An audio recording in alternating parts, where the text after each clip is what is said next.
As goofy and silly as he is most of the time, Satoru Gojo is still one of the most complex and the best written characters in all of Jujutsu Kaisen.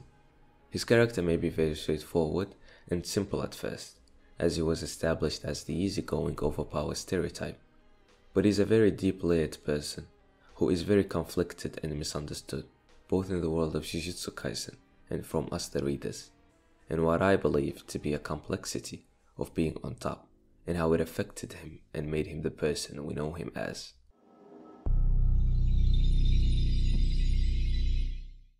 Welcome to the channel. If you're new here, go ahead and subscribe, and if you like the video, don't forget to hit the like button and comment down below what are your thoughts on the matter. In this video I'll be going over Satoru Gojo as a character in an attempt to understand him. This video is going to be full of spoilers from the manga, so if you're not caught up with the latest chapters, you better leave now. And with that aside, let's dive into the mind of the strongest Jujutsu sorcerer alive, the pride and prodigy of the Gojo clan and the most important character in all of the world of Jujutsu Kaisen, Satoru Gojo.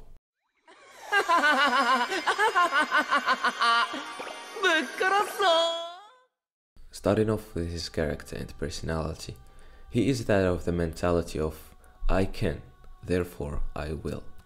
Gojo is exactly what you can expect from being at the summit of strength. He is feared by his enemies and cherished by his allies. He will do whatever he likes because simply he can. He isn't someone that can simply be tied by rules and is willing to break them anytime he sees something worth breaking them for.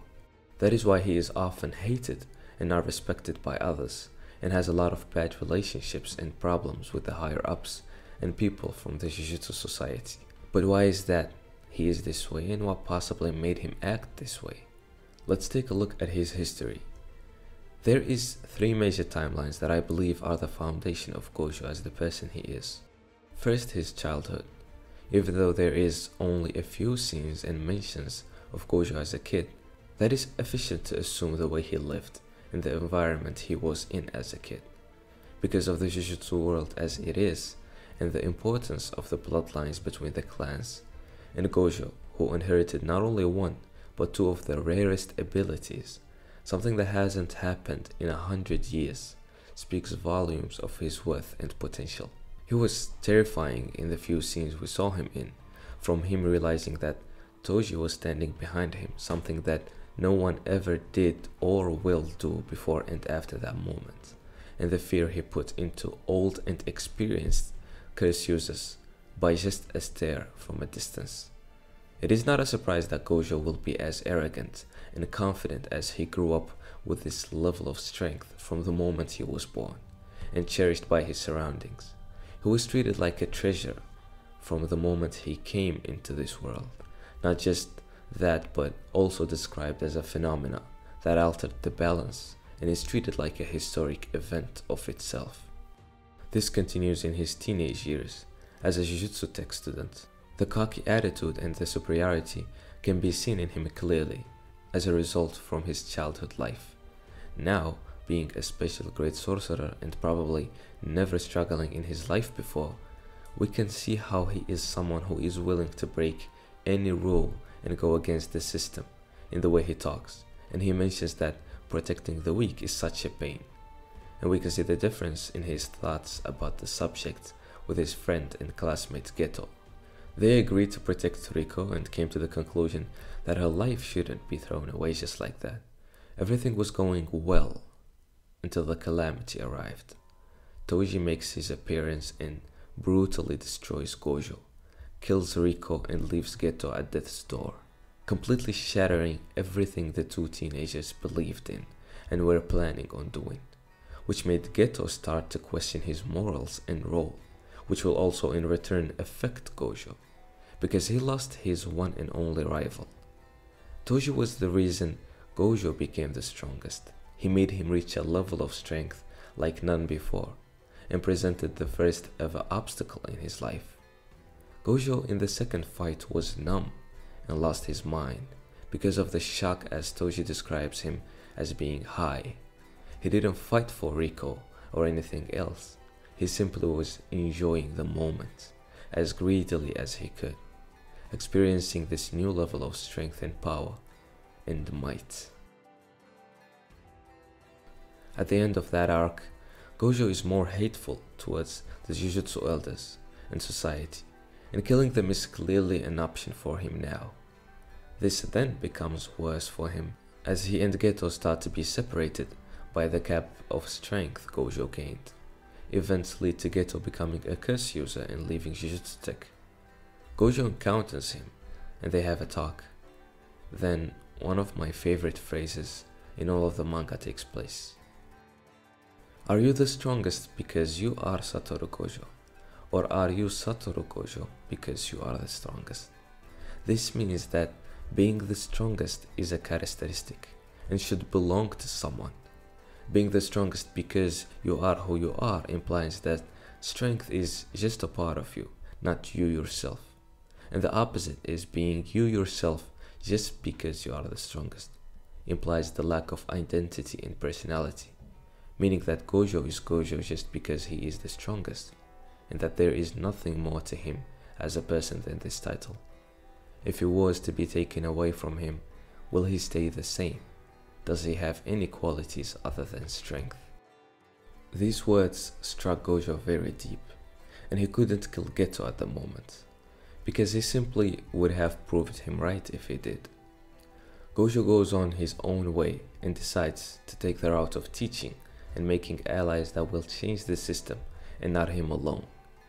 But something even heartbreaking is that deep down, he probably just wants someone to be on the same level as him, or to even take the title of the strongest from him, because he is sick of it. But again, he can't abandon it because he values it too much. Gojo goes on to become the character we know him as. From there, he takes in Fushiguro as a kid, stands against the execution of Yuji and Yuta, partly because he wants to avoid the repetition of what happened to Riko, with the mindset that young people shouldn't be robbed their lives, and also because he wants someone to reach him and understand him. Gojo is alone. We see him often confidently mentioning how these prodigies will surpass him and take his place and so on. He does want that to happen for the greater good and himself, but he also doesn't want it to happen, because if it did, will he stay the same? He only knows being at the top. Will it be good if that's taken away from him? This is the complexity he has from being at the top of the world he is in. Now that we've taken a look at his history, we can understand why Gojo is the way he is to some extent.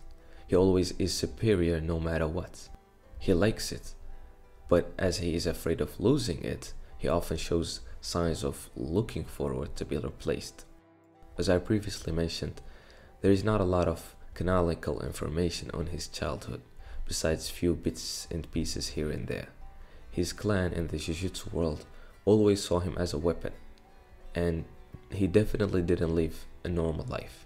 Perhaps after interacting with Riko and forming a bond with her, that Gojo came to the realization that youth shouldn't be robbed from their lives, something he never had. His lack of normalcy in his own childhood and upbringing, the dehumanization of innocent young people because fate wasn't on their side, and being treated like assets and objects like he did, and something we see clearly in the Zenin clan. This prompted his decisions to help them, and Geto was a big catalyst for him. Gojo's arrogance and behavior was a result of his strength. After Riko was killed, he started training and finally reached his true potential. Followed by Geto's betrayal, Gojo was beyond hurt. He felt lonely and insecure and came to the conclusion that he will form strong allies and took on that mentality. Gojo's attitude clearly speaks volumes of his arrogance and overconfidence that comes from his status and the way he lived his life. He is someone who will ridicule you if you are weaker than him, shows no respect to you as an enemy, and break rules on his own will. The truth is that this is what a bad personality is like. He is nothing like a hero or a good person, but rather a battle maniac who loses himself in fights and only seeks confirming his identity as the strongest. an identity that he himself doesn't know the essence of, whether he is himself because of a title or is the title his own. While he is cool and someone we love, there is a truth to this that is very hard to swallow, a truth that is very painful for us, the audience, in Gojo as a character. The fact that Satoru Gojo, after all of this, is actually a failure. He messes up most of the time and is careless. This was first seen when he fought Jugo. He was so busy showing off and teaching Yuji that he let his guard down and let him escape, without taking a single information from him, and let him live. Jugo then was not only responsible for killing Naobito Zen, injuring Nanami badly, which led to his death, left Maki on death's door, killed multiple civilians, but also made Itadori consume 10 fingers, resulting in Sukuna killing thousands of people. If Gojo had actually exorcised him, or at least didn't let Jugo escape, none of this would have happened. He failed to protect Riko, but also almost died himself if it wasn't for luck. Was not able to save his best friend and rival. He wasn't able to exorcise Hanami, but rather fell into the trap and their mission succeeded. And in Shibuya he didn't accomplish a single thing at all, but perfectly fell into the plan. Now that he is sealed, he still expresses his hope and trust in his students. Same students who are mostly injured and probably dead. Now even one of them is going after the other to kill him. Gojo failed all of the missions and battles we see him in, and his bigger goal and purpose to raise a proper generation is also partially failing. What is the point of Gojo existing then, if he is useless and not getting a single thing right? Something I found very weird and interesting is how the author never shows us Gojo's emotional side or thought process clearly. Think about it, we have never seen Gojo in an emotional state, other than a few moments of anger and concern here and there, mostly in moments of battle. But never once have we seen him being expressive when thinking about something or having a proper dialogue with someone, something like Fushiguro does all the time. We even saw Geto's point of view and the way he thinks leading to his change. But Gojo is always either thinking about the battle tactically or has small surface level conversations with people around him, which adds a layer of mystery to his ideology and morals. What is the point of view of the strongest person about the things he goes through and the things he does? What are his feelings? This leads me to think that the author is saving that for later parts of the story, where he will start to dive deep even more into him. Gojo is very important in the world of Jujutsu Kaisen, that even literally his absence causes chaos, and that is something we can see now after the events of Shibuya. But he is very flawed. He is someone that you can expect to be perfect, but he is far from that. What will be his reaction when he sees his failures and comes to the realization that he is not who he thinks is?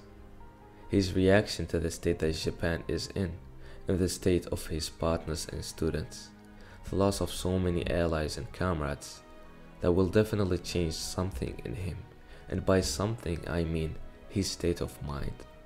We might get the insane crazy version of him that we often see in fights come out more.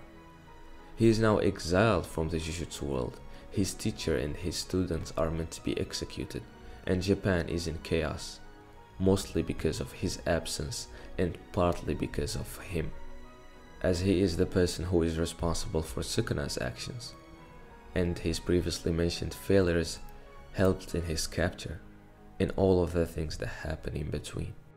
As much as it hurts me, I personally believe Gojo will turn insane, and will somehow become an antagonist in the story. I will be making a detailed video about why I think that way. I really hate to see it because Gojo is a character that I admired for years now since the start of the manga, but that is all I can envision for his future, for now at least. so make sure to subscribe to not miss that video when it comes out. Thank you for reaching this far in the video. What are your thoughts on Gojo as a character, and what do you wish to see happen to him in the future of the story? Many thanks for watching, and see you in the next one.